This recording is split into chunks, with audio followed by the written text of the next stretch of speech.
Florida. What a special place to fish for me.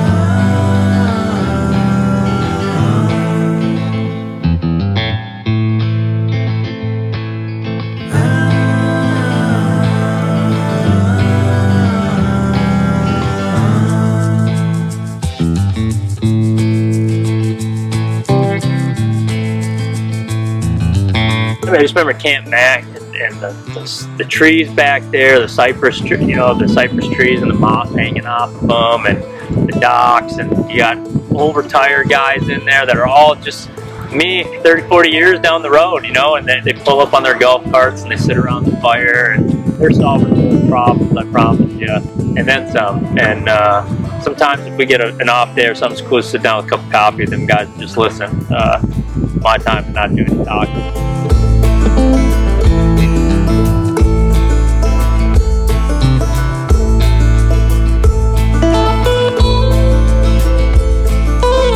Fishing in Florida can be so good, it can be so bad. It's a fickle beast. I don't think you can ever learn enough about the sport. So even though we don't have a tournament going on right now, I'm still down here taking the time and going out with my buddy Bill Kohls, been a friend of mine for a long time. Him and I both started our careers a few years ago at roughly the same time. I wanted to be a pro bass fisherman, and Bill wants to be a badass videographer and a photographer, and that's exactly what he's doing now. And it was fun. We both kind of got to help each other through our career and keep going, and now we're just kind of getting going, and we're still doing that for each other, pushing each other and striving for greatness in what we're doing. And we do what we do, man. We go around, try to find different ways to catch bass here, try to catch big ones. It is Florida. There's giants down here. It's an awesome place to fish, and even when it's not fishing good, you still need to figure out how to catch them. So we hit Kissimmee one day. We went around, hit a couple of my local little holes around here, little lakes that I've over the years just had success on. And it seems like every day we do something different. This time was no different. It took us a day. We had a solid day on Kissimmee, but it took us a while. We didn't really get any true big bites, kind of one here, one there, just trying to figure out what Florida was doing.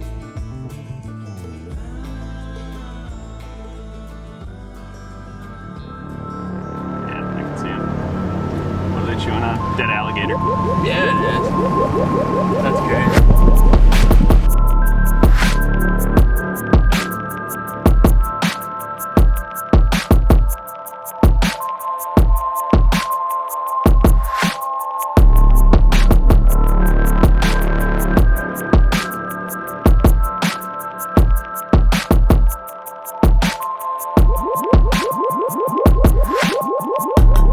Day, we really started to get into them, and it was awesome, man. I mean, if we started out winding things, just moving water. I learned in Florida you got to find some fish. Everything looks so good. I mean, you're gonna see throughout this video all the habitat, the bass habitat that's around. Everything in Florida just looks so good that it can be hard. I remember the first time I came to Kissimmee and somebody told me to go fish the lily pads. Literally, that's what they told me to do, go fish the lily pads. And I thought, okay, that's cool, I'm gonna do that. And then the lily pads, it looks like Lake Mille Lacs and rocks, like somebody telling you just to go fish the rocks on Lake Mille Lacs, There's more to it, there's subtleties, and Florida's no different.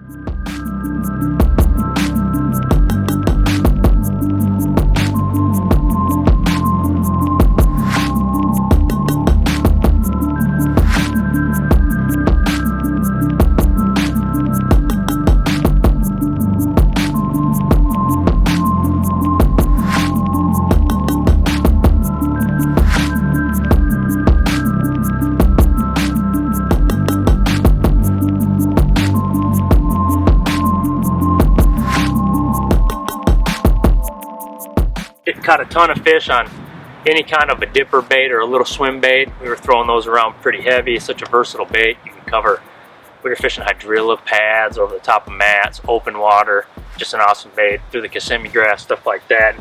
I use a bunch of different ones, this is this one I think is a Gambler one. Reaction and Ovation makes one that I use quite a bit. Got to prototype some new baits for BioVex. That was fun. Caught a bunch of fish on this. I'll be able to talk about this one a little bit more.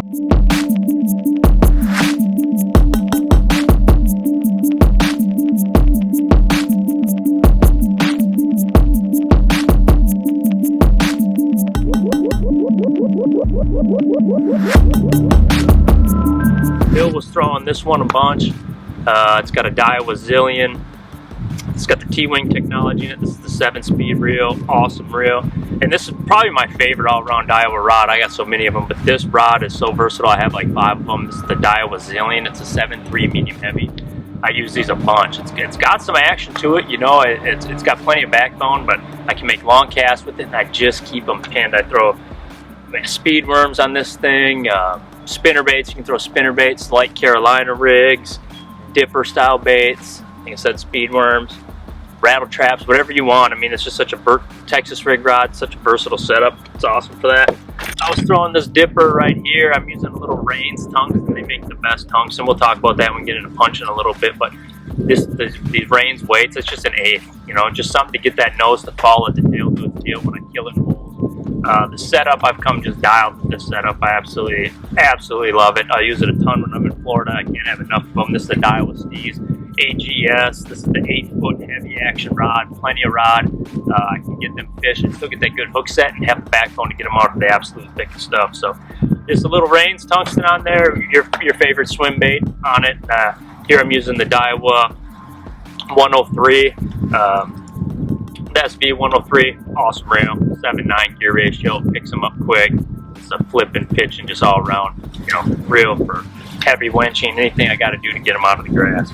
Awesome setup right here. Dude, what was up with that fish jumping out of the water? I remember just sitting here and looking over my shoulder really quick and seeing a bass jump. You weren't even in that vicinity, and then you set the hook. I thought the world was coming to an end. I didn't know what was happening. I flinched hard twice. I legitimately think there was an alligator under there chasing that bass. There had to have been something, because I've never seen nothing like that in my life. I thought things were getting silly though. The front was coming in. Yeah. It was cloudy. It was windy, and you could see the front coming. Well, what's weird is then that frog got smoked. Yeah, as soon as the frog bite picked up. Frog bite was pretty. You couldn't really find it, and then all of a sudden that kind of triggered you to grab the frog, and you started catching them on the frog. What happened right in front of you? The camera definitely got it. Definitely. Nice. It was that, or he was saying hello, I think. Yeah. Just jumping out of the water, just, hey guys. Hey. Let me scare the shit out of It was a good one too. Yeah, it was, dude. It was huge. It reminds me of like a bad tournament, and all of a sudden a 4-pounder just jumps for no reason in front of you, and you're like, you haven't had a bite in 3 hours. No.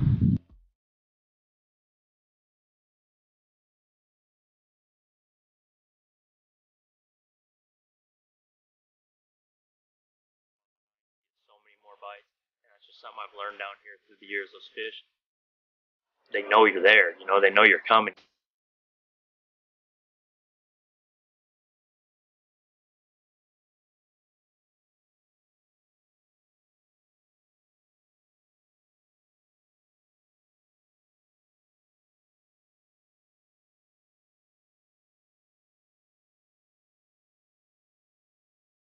You have to be stealthy in Florida. It's vegetation everywhere. They can hear the trolling motor. They can hear the braid coming through the mat. And that brings me to my next thing, flipping. You know, we had a great couple days on moving baits, moving things through the grass like that, finding the holes. Day 3, of course, in Florida fashion, everything changes. You know, we went to another lake, right away got on the water, started winding things, doing everything we could. The temp was definitely down into the mid-60s. Strong winds, caught a few bucks, a few small ones, really wasn't putting nothing together, and all of a sudden we kind of found in the lily pads where some hyacinth mats had started to blow in. You know, we used the wind to our advantage, found an area that was buffered really well, kept the water super clear. That's hugely important when you're down here in Florida. It had a big hydrilla flat out in front of it, kept that water nice and clean, and the wind was blowing into that direction. We could get into the pads and let the wind just kind of blow us through there, and we'd come across these hyacinth mats. They're just starting to open up. Some of them were beautiful. Some of them looked like they were almost dying at first. I wasn't quite sure what was going on, and I think they were actually ones that were just starting to sprout out from the actual hyacinth bulb, you know, and turning into the plant that it is. And man, those females, they were there heavy. In a few hour stretch, Bill and I each caught a couple of giants, some nice fish in between there.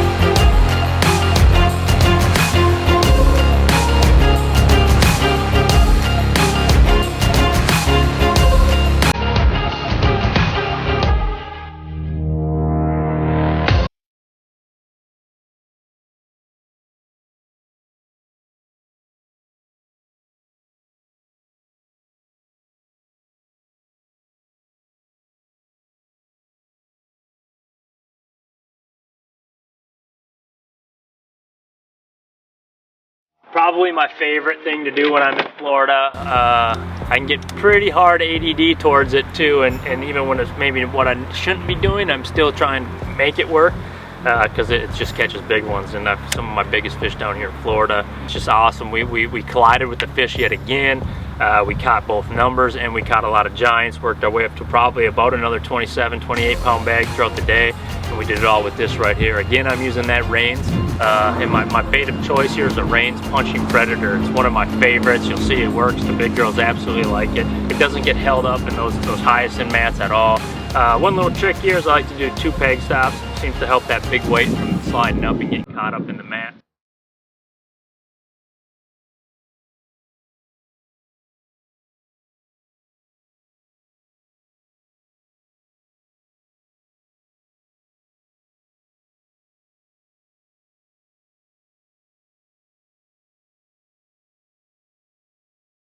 Basically, hit up, getting those lily pads, some trial and some error, you know, trying to move around, trying to figure out what the best way to be quiet. No doubt about it, using them power poles, putting the power poles down, and just working for it. You know, you might have a lot of thick areas of vegetation that's just going to take that Minn Kota trolling motor and put it through the work trying to get back there. But that's what it takes in Florida. Then you get back there and you be quiet, you be stealthy, and you flip everything that looks good, and this state will reward you with it. Hoping it pays off. You know, this is the life of a professional fisherman. This is what we're doing when we're not fishing tournaments. Good tournament, bad tournament, it don't matter to me. I mean it does, obviously, but I'm still fishing. I mean, you have a bad tournament, I just can't wait to get on the water the next day to get the taste out of my mouth. I have a good tournament, well, you're just as good as your last tournament. So right back on the water to learn. And every year I found myself getting a little bit better, coming down to states like Florida and different ones, just spending time, having fun. I had my good buddy Bill with me. It was awesome to have him on the deck of the boat. This footage is awesome, his drone up in the air. This is my life. This is what I absolutely love to do, whether I'm tournament fishing or not. This is what it's all about. And great trip, awesome time on the water. Get yourself down to Florida. You're up in my neck of the woods, Minnesota. It's going to be a pretty depressing place if you're a bass fisherman this time of year. And you can see around me, it's pretty awesome here. Palm trees, flip-flops, and big bass.